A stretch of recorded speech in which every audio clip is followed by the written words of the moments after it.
October 28, 2021, Menlo Park, California. Mark Zuckerberg stands on stage at Facebook Connect. He's about to make an announcement that will change everything. Today, we are now Meta. The company formerly known as Facebook is no longer Facebook. It's Meta. A new name, a new logo, a new vision. The future is the metaverse, he says. Virtual reality, digital worlds, endless possibility. The media calls it visionary. Some call it rebranding. Others call it what it really is, running away. Because 3 weeks earlier, a former employee named Frances Haugen walked into a Senate hearing and told the world a secret. Facebook knew. They knew Instagram was harming teenage girls. They knew their algorithm promoted hate. They knew they were tearing democracies apart, and they did nothing. This is not the story of how Facebook became Meta. This is the story of how an empire was built on your data, your attention, and your secrets. And how when it all came crashing down, one man bet $100 billion on a world that doesn't exist. This is Meta, the company that knows everything about you, and the man who refuses to face reality. Let's start with the original sin, the lie that launched an empire. Harvard University. 3 students, Cameron Winklevoss, Tyler Winklevoss, and Divya Narendra, have an idea, a social network, exclusive to Harvard students, called Connect You. They need a programmer. Someone recommends a sophomore named Mark Zuckerberg. November 2003, they email him. "We'd like to hire you to build our website." Zuckerberg says yes. He takes their idea, their business plan, their code structure, and then he ghosts them. February 4th, 2004, Mark Zuckerberg launches the Facebook, a social network exclusive to Harvard students. Former Harvard classmate and Facebook founder Mark Zuckerberg stole their idea for a social networking website.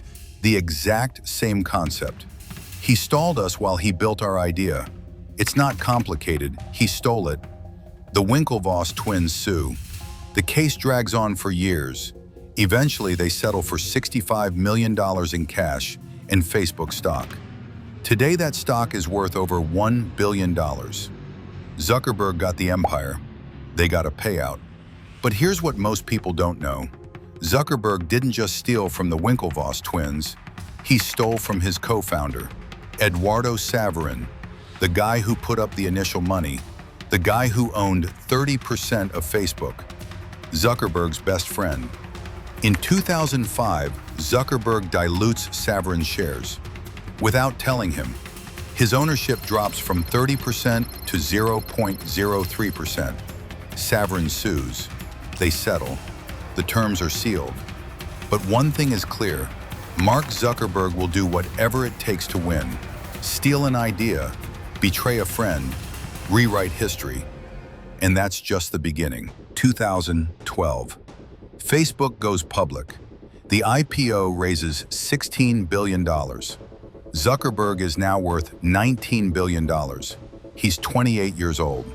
Facebook has 900 million users. It dominates social media. But there's a problem. Mobile. People are moving from desktop computers to smartphones, and Facebook's mobile app is terrible. Slow, clunky, crashing constantly. Competitors are rising. Twitter is growing, and a new app is exploding among young people. Instagram. Instagram launches in 2010. A simple photo sharing app. Filters, square photos, no ads, no algorithm. In 2 years, it reaches 30 million users. Young users. The users Facebook is losing.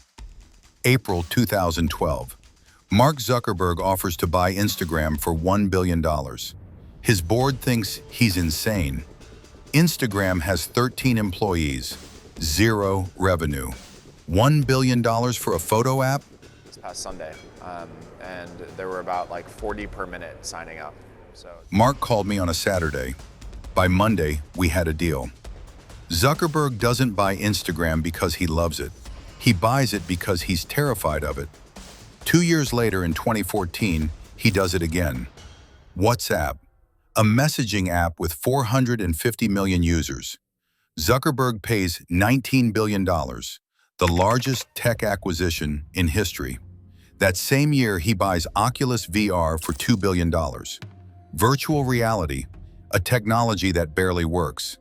But Zuckerberg sees the future, or at least he thinks he does.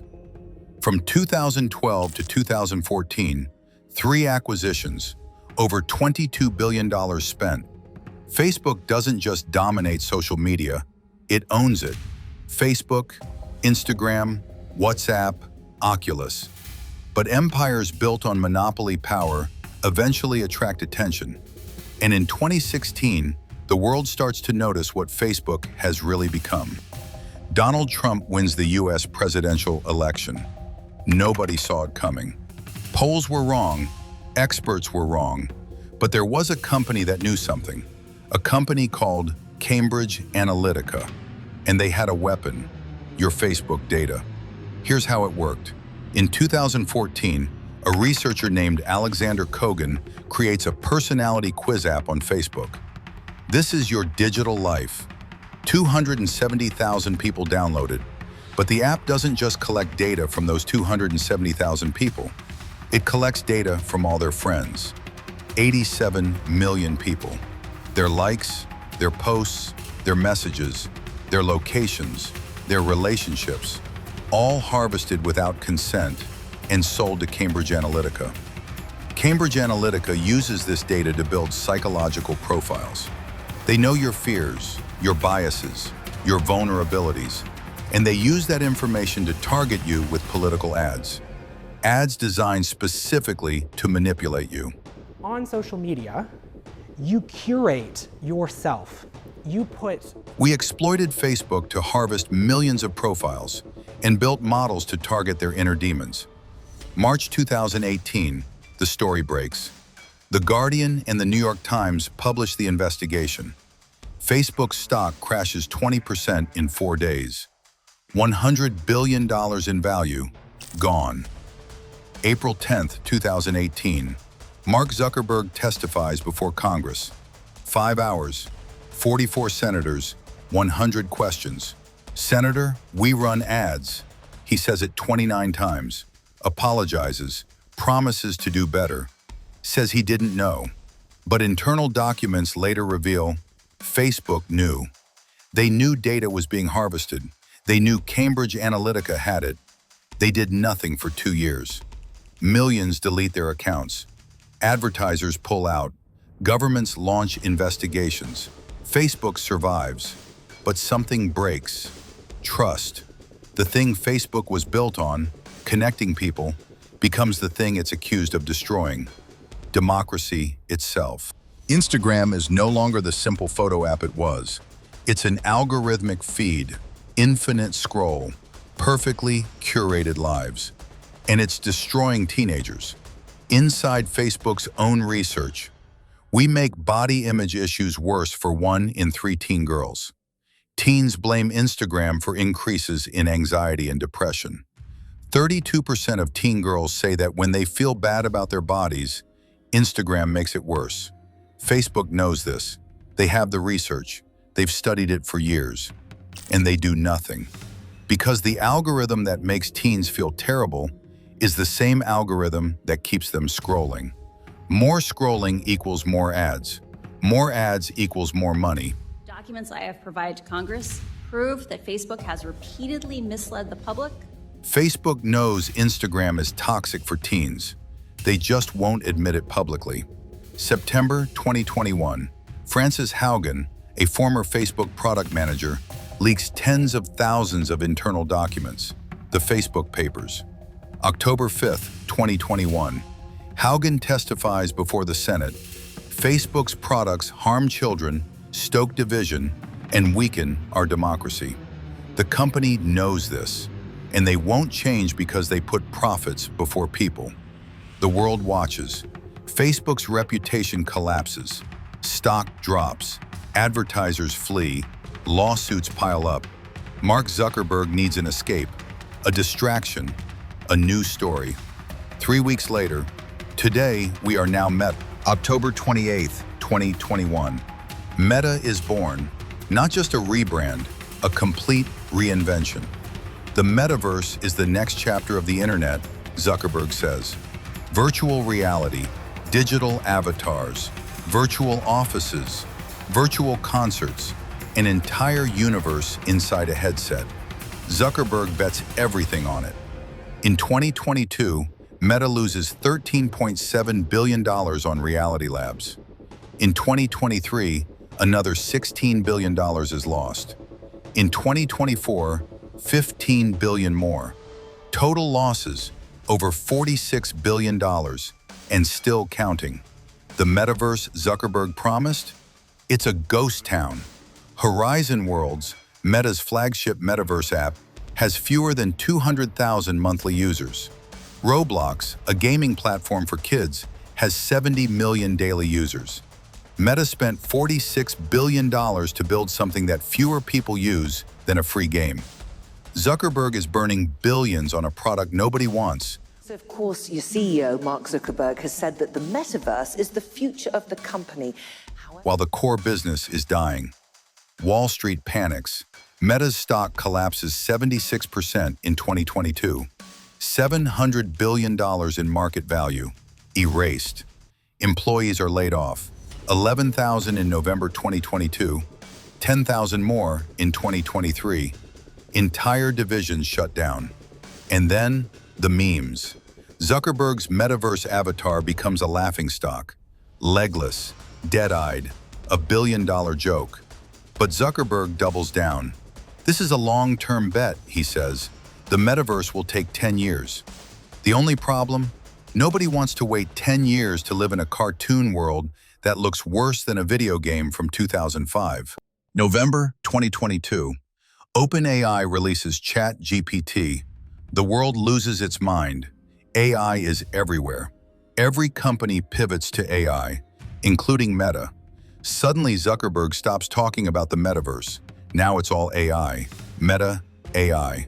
Llama, Meta's open-source AI model. AI-powered ads. AI-generated content. In 2023, Meta's stock skyrockets, up 194% in 1 year. The metaverse losses are forgotten. Wall Street loves Meta again. But here's the truth. Meta didn't pivot to AI because of vision. They pivoted because the metaverse was a disaster, and AI was the only way to save the stock price. The company that was supposed to build the future is now just chasing the trend. Again. From a stolen idea in a Harvard dorm room to a $1 trillion empire. From connecting the world to dividing it. From move fast and break things to breaking democracy itself. Meta is not a technology company. It's a surveillance company. It doesn't sell products, it sells you. Your data, your attention, your emotions, your secrets. Every like, every click, every message, every location. Meta knows where you are, who you talk to, what you buy, what makes you angry, what makes you click. And they sell that information to anyone willing to pay. At the center of it all, a man who stole an idea, built an empire on your privacy, ignored the damage, rebranded when the truth came out, and bet $100 billion on a fantasy world because he couldn't face reality. The question is not whether Meta will survive. It will. The question is, what will it cost the rest of us?